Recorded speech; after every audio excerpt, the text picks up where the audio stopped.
Welcome to Alpha Team Training Session 2. This session is all about how to create great small groups on Alpha. Alpha is so much more than just inviting people to watch a video. It's about creating a space for people to ask questions, share their thoughts, and explore life's biggest questions in a safe and non-threatening way. Each talk looks at a different aspect of the Christian faith, and then the small groups offer guests the opportunity to share what they believe, ask questions, and have a conversation. Now remember, every Alpha has food, a talk, discussion, and fun. I find it helpful to think of our roles as if we're hosting a party. Imagine you're having friends around to your house. What would you do? Well, you'd be there before the guests arrive and prepare everything. And when they arrive, you'd greet them, give them some food and drinks, and introduce them to other people. And that's the same on Alpha. You're there to make people feel welcome. That's why Alpha always starts with small groups eating food together. It allows people to chat and get to know each other. The perfect size for a small group is 12 people. So 2 hosts, 2 helpers, and around 8 guests. So when the guests arrive, welcome them and get the conversation going. Keep it fun and keep it light. Avoid talking about any deep or heavy topics at this point. Then, after food, someone will welcome everyone to Alpha and give a brief introduction. Then from there might be a bit of worship, maybe 1 or 2 songs. Now, this might feel a bit awkward for some of the guests, so it's important to remind them that they don't have to join in. But it's actually funny how by the end, many people actually say they really enjoy it. Next, the video will start. Each session on Alpha includes a short talk about the Christian faith. They're about 20 minutes long, and in the Alpha Youth series, there's 3 breaks for discussion.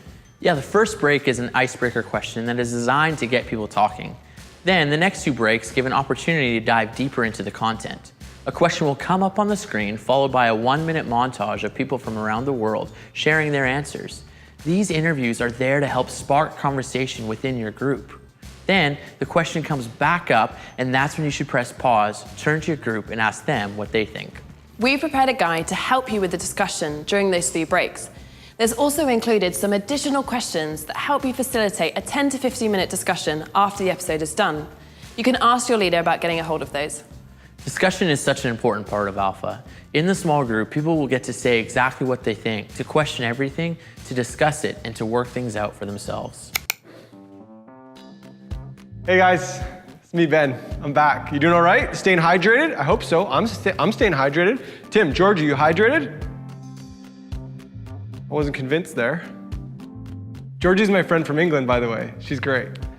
Guys, I wanted to come back and let you know I'm still with you. I'm on the journey with you. And also, I wanted to tell you about the jobs of hosts and helpers. Every small group should have at least 1 host and 1 helper, and if possible, 2 of each. This is where you come in. Now, this language of host and helper, rather than simply small group leader, is really important because on Alpha, it's less about being a leader in the small group and more about hosting a conversation and helping others feel welcomed and included. So what's the difference between a host and a helper? Well, let me explain. If you're the host, you're the one who facilitates the small group discussion. If you're the helper, you're there to help with anything that might make the experience even better. When it comes to the discussion time, hosts facilitate the discussion, and helpers should mostly stay quiet. This is important.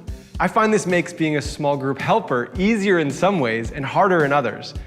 Now, the part that's hard for me is staying mostly silent during the discussion because I love to talk, but helpers aren't really supposed to do much talking. But in some ways it's easier because instead of putting my energy into facilitating the discussion, I can put my energy into being totally present, praying silently during the discussion, and listening as well as possible. There are 2 reasons why we encourage helpers to stay quiet. One is that by staying quiet, we're showing people it's okay if they would prefer to stay quiet. And this is really important for some people. We don't want to force anyone to share if they don't want to. And the second reason is that by staying quiet as a helper, we're allowing more time for those who do want to talk more. Let's take a quick break right here and take a few minutes right now and talk about the roles of hosts and helpers. What can hosts and helpers do to make people's Alpha experience as meaningful as possible? Take a couple minutes and talk about it. Go.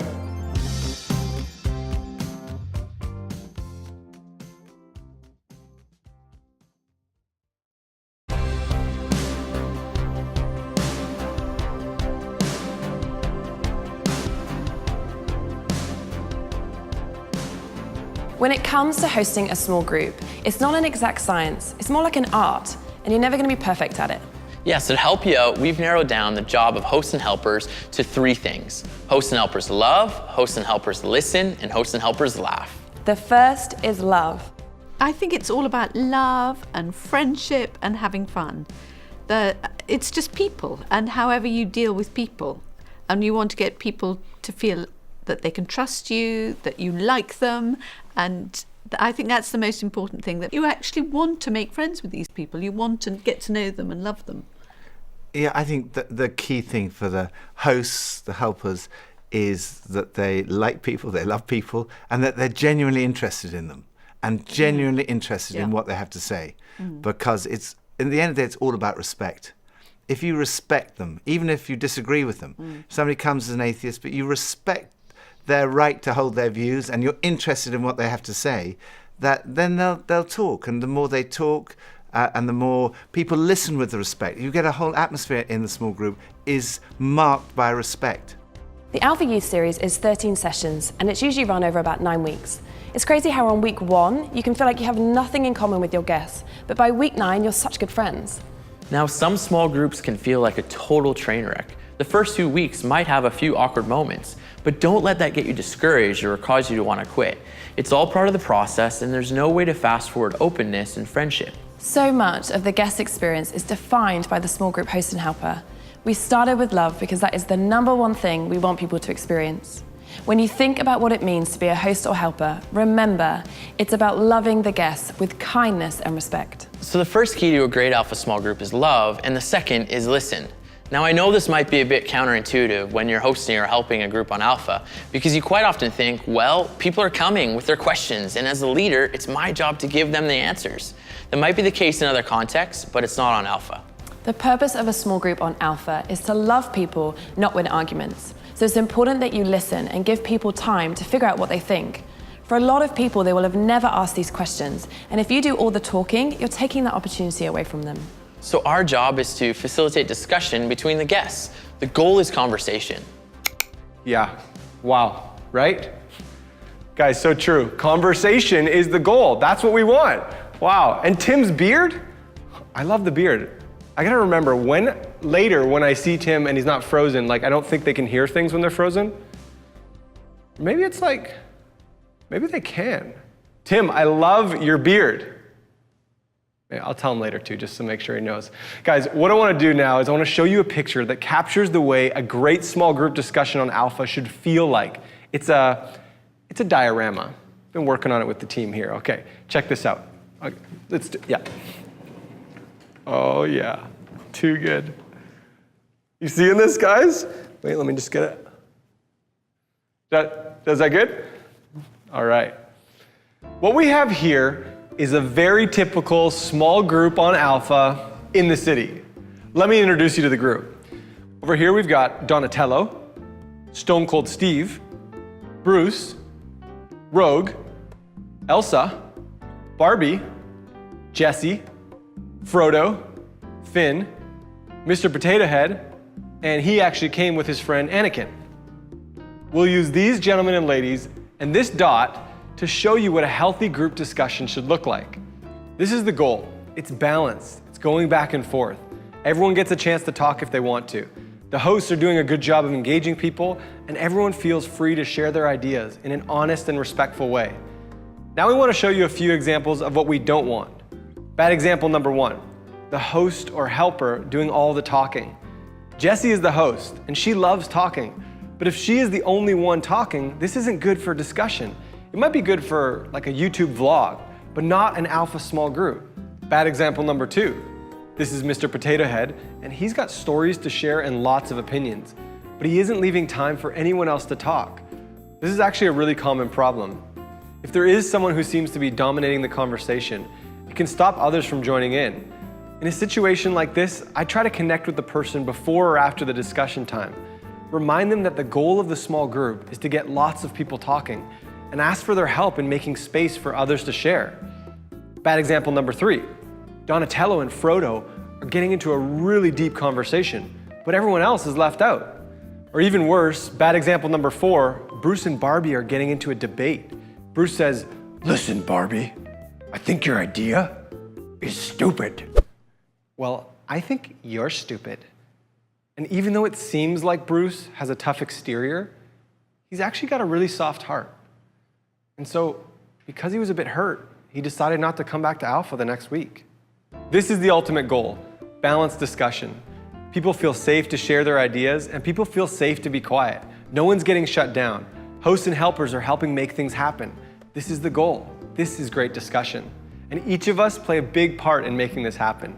Okay, Georgie and Tim are gonna unpack a bit more of how to host a great discussion, but before we throw it back to them, let's pause and take a few minutes to think about it for ourselves. For example, ask yourselves, what are you gonna do when your group doesn't connect with the first question? Or, what are you gonna do to keep the conversation going after the first question if everybody's answer is really quick? Or, how will you engage someone who is slower to talk? And then another really common challenge is, how will you deal with someone who's talking too much? The big question is, what can hosts and helpers do to facilitate open, honest, and respectful conversations? Actually, now that I think about it, that might be too many questions to fit on the screen for the discussion. Is that too many? I think we can fit them all. Yeah, okay, we're gonna fit them all. Perfect. Guys, I'll leave it with you. Say bye to the team here. Bye, guys. See ya. Okay.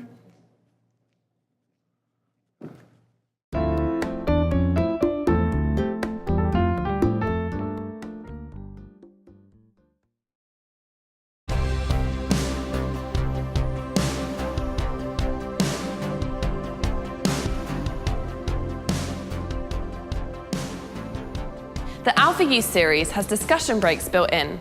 Now we're going to share with you our 6 best tips for facilitating discussion.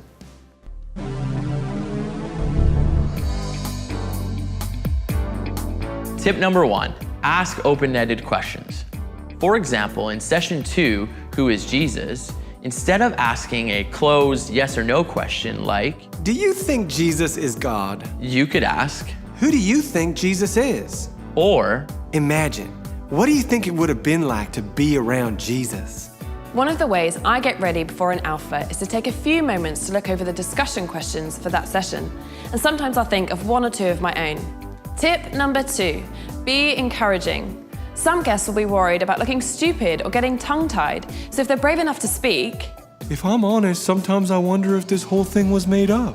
encourage them and thank them for sharing. Thanks for sharing, Potato. What does everyone else think? By listening well, by being kind and encouraging, you set the stage to have great conversations. 3, be yourself. Being yourself is the best thing you can do for the group. If you don't know the answer to a question, don't pretend you do. Simply say, I don't know. and maybe add, Let me look into it. I'll get back to you next week. people are drawn to authenticity. Tip number 4, don't answer all the questions. If someone asks a question, even if you know the answer, open it up to the whole group by saying, That's a great question. What does everyone else think? there are a couple of exceptions, however. If someone asks a specific question like, How many gospels are there? you don't need to say, What does everyone else think? if no one else jumps in and you know the answer, you can tell them there's 4. In the same way, if someone asks, Where are the toilets? you don't have to say, That's a great question. What does everyone else think? just tell them. And when the group has got to know each other a little bit better, particularly after the Alpha weekend, you might want to share some more of your opinions. But in the beginning, make sure the group do most of the sharing. Number 5, don't be afraid of silence.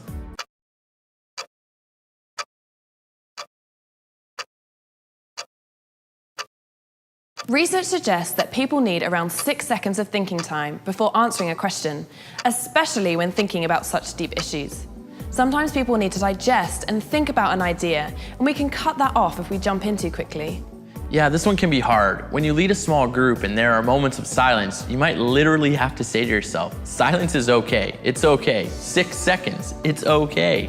Now, obviously too much silence could become awkward. Totally. So if your question doesn't draw out a response, maybe think about rephrasing it. And that brings us to tip number 6, rephrase the question. People process questions in different ways.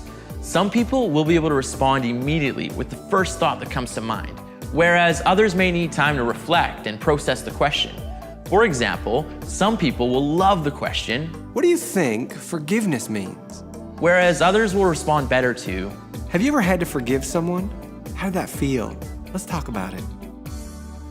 And those are our 6 tips. So as hosts and helpers, we love people. We listen to what they have to say. And then the third thing is we laugh.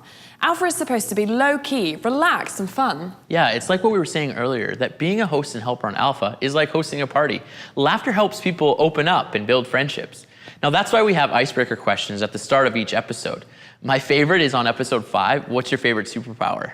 I really like the one on episode 13, what's your most embarrassing moment? Because there's always some fun stories from that one. Now, creating this kind of atmosphere starts on the very first week. And to be honest, the first few weeks of discussion can be a bit awkward. This might be the first time that a lot of the guests are talking about things like faith in God, so we should ease into it, because it takes time for the group to get into the flow of conversation. After a few weeks, though, there's a good chance that the conversation will be flowing really well. And then the challenge might be to keep people on topic. This is a good problem to have. Just try and find the balance between keeping it fun and keeping it focused. Okay, this is a great spot to pause and take all this knowledge for a test drive. Let's call this your very own small group discussion simulation scenario. This is what I want you to do. Get into groups of 6 to 8 people and designate someone to be the host and someone to be the helper. And then give everyone else in the group an assigned character to play, like the questioner, the negative commentator, someone who's always off topic, someone who's highly religious, and then maybe even someone who can't sit still. And then pick a non-religious topic, like what's the best fast food place, or what new holiday should be started, and then talk about it as a group. Hosts should ask the group what they think or how they feel about the topic, and then practice responding with more questions and simple, encouraging comments. And let the group express their opinions without correcting, challenging, or insulting them. And then debrief. Talk about the simulation when you're done. Ask yourselves what will be the most challenging about hosting a small group. What will help small group hosts be better facilitators? And all the way through, try to be imagining what it'll be like for people who are guests for the very first time. Okay, give it a try.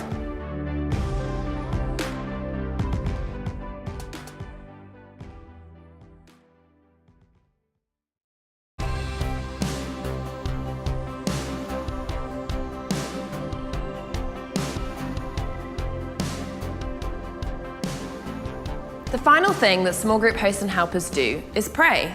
Everything we do on Alpha needs to be built on a platform of prayer. Have you ever received a remote control car or something like that for Christmas? You were so excited to play with it. You go to open it up and you go to turn it on and realize there's no batteries. All that potential fun turns to pain and disappointment. Prayer is the power source of Alpha. Alpha is exciting, it's amazing, it's life-changing, but only when it's powered by prayer. It's when we pray that God's power shows up through Alpha. He changes lives, miracles happen, and guests encounter Jesus. Things happen that only God could do. So the best alphas always have teams of people praying behind the scenes, and helpers and hosts praying throughout the week.